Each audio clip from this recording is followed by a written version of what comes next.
of tired of the smartphone and the social media and all this what's surrounding me.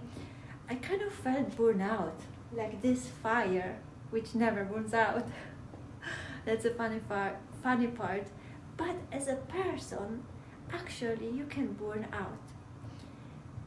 You work too much, you think too much, you don't take a break. And basically that's what happened to me. That's why I decided to take a small break and disconnect.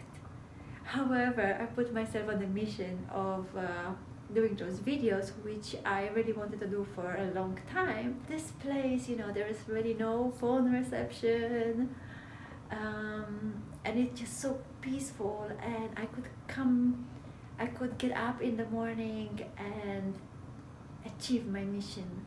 And I'm so proud of myself that I took this time to kind of disconnect from my everyday activities, from my everyday surrounding, and go see something new, feel something new.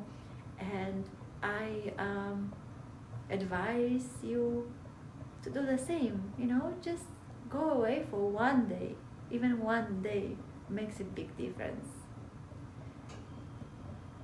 This was Magdalena from AmphiBag, Miss Immigrant, and Scarf Bag.